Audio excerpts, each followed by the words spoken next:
সাপাহারে আম বলছে, আমি এখনো ফুরাইনি, আমি এখনো সাপাহারে রাজত্ব করছি। তো কি আম কি দামে বিক্রি হচ্ছে চলুন আমরা সরাসরি কৃষকের কাছ থেকে শুনি।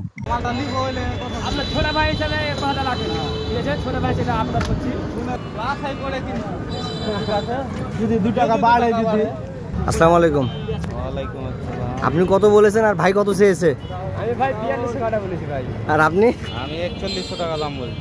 তো কম বেশি কত অল্প কিছুর মার পেস তো। জি জি। তো দেখেন যদি হয়ে যায় নিয়ে নেন। আর 4200 টাকা হলে আপনার না ভালো হয়, এটাই তো।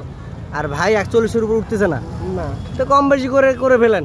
আপনারা যেহেতু ব্যবসায়িক মানুষ, করে দেন, কাটাটা করে দেন। যেহেতু ভাই দাবি করে ফেলছে, ভাই মনে হচ্ছে আপনাদের ব্যাপারী পরিচিত। করে দেন, কাটাটা করে দেন। মনে করেন একটা লস করে ফেললেন, করে দিচ্ছেন। নেন ভাই, আশা করি সন্তুষ্ট হয়েছেন, আপনি খুশি হয়েছেন ভাই? ভাই অল্প কিছু সমস্যা নেন, ওনারাও 30 টাকা লাভের জন্য ওনারাও সারাটা দিন রাস্তা ঘুরে। শেষ পর্যন্ত ব্যাপারী ভাই আমার কথা রাখলো। এই আশিনা আমটা বিক্রি হলো 4120 টাকা। প্রিয় বন্ধুরা, এখন যে আমটা আপনাদেরকে আমি দেখাচ্ছি, এই আমটা হচ্ছে টিস্যু করা আম। এটাকে বলা হয় গৌরীমতি আম। এই আমটা অনেকের কাছে খেতে ভালো নাও লাগতে পারে, কিন্তু এই আমটা আমাকে অনেক ভালো লাগে। চলুন এই আমটা কি দামে বিক্রি হচ্ছে। ভাই আমের দাম কত রেখেছেন? আমের দাম কত রেখেছেন? এটা 7.5। আর ব্যাপারী কত বলছে?